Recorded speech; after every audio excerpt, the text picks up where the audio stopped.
जी, इस वक्त मैं मौजूद हूँ कश्मीर रेलवे ट्रैक पर, जहाँ पे फाटक ना होने की वजह से कोई भी हादसा पेश आ सकता है। इस वक्त मेरे साथ एक शहरी मौजूद है, शहरी से जानते हैं कि उनका क्या कहना है यहाँ पे फाटक ना गुजर होता है और यहाँ फाटक न होने की वजह से जो है कभी भी बड़ा हादसा पेश हो सकता है। पहले भी फाटक न होने की वजह से कंदकोट में 13 जाने 5 दिन पहले ज़ाया हुई हैं। हमारा ये मुतालबा है वफाकी वज़ीर रेलवे चीफ रशीद से और आला हुकाम रेलवे चीफ से कि यहाँ जो है वो फाटक मंजूर किया जाए और फाटक के गेट लगाए जाएँ ताकि किसी बड़े हादसे से हम बच सकें।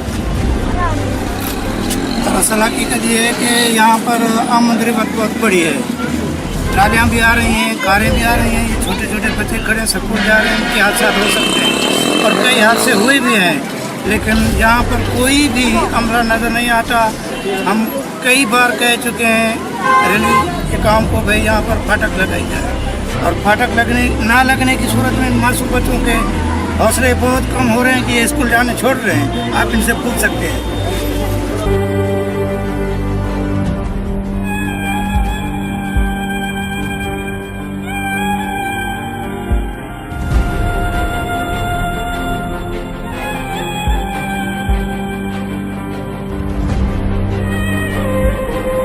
शहरी की बातें सुनी कि बिल्कुल यहाँ पर रेलवे ट्रैक पर जो फाटक लगाया जाए, किस वक्त भी कोई वाक़या पेश आ सकता है। आला हुक्मरानों से हम अपील करते हैं कि यहाँ पर फाटक लगाया जाए, किस वक्त भी हादसा पेश आ सकता है। आपको बताता हूँ जैसे पहले 5 दिन पहले कंदकोट में वाक़या पेश आया जो 13 लोग जाँ बाग हो चुके हैं। जी।